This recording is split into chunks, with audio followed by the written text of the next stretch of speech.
अवधूत चिंतन श्री गुरुदेव दत्त. श्री स्वामी समर्थ. हाय, मी Swapnali. Good morning. कसे आहात तुम्ही सगळे?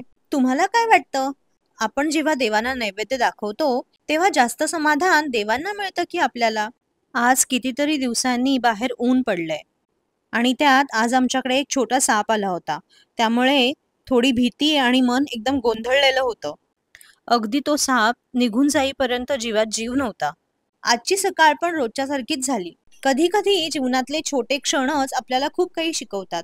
जुना मेहंदीचा कोन फ्रीजमध्ये सापडला, तर काल रात्री मेहंदी काढली. हातांवर उमटलेला रंग बघताना जाणवलं की प्रत्येक स्त्रीच्या आयुष्यातले असे लहान लहान क्षणच तर तिचं आयुष्य सुंदर बनवतात. आज स्वामींचा दिवस, म्हटलं छान शिरा बनवते. मम्मी नेहमी म्हणायची, देवासाठी केलेलं अन्न फक्त गोडीत नसावं, तर त्यात आपल्या मनाचं समर्पण हवं. रव्याचा खमंग सुगंध अगदी घरभर पसरलाय. मग शिरा तयार झाला आणि वाटलं ही फक्त एक डिश नाही, तर माझं मन आणि स्वामींवरचं प्रेम सगळं या नैवेद्यात मिसळलंय. माझ्या घरातले तीनही मस्तीखोर मस्त झोपलेले आहेत. कोको, किरा आणि हा आहे माझं शिरो.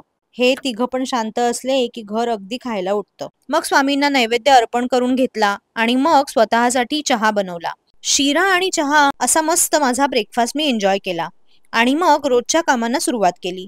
जीवनाची खरी गोडी मोठ्या मोठ्या क्षणात नसतेच, तर ती अशा छोट्या छोट्या गोष्टींत असते. मेहंदीचा रंग, देवासाठी केलेलं अर्पण आणि शेवटी एक कप चहा. तर असा होता माझा आजचा दिवस. उद्या पुन्हा भेटूया. Thank you for watching. Bye bye. Shri Swami Samarth.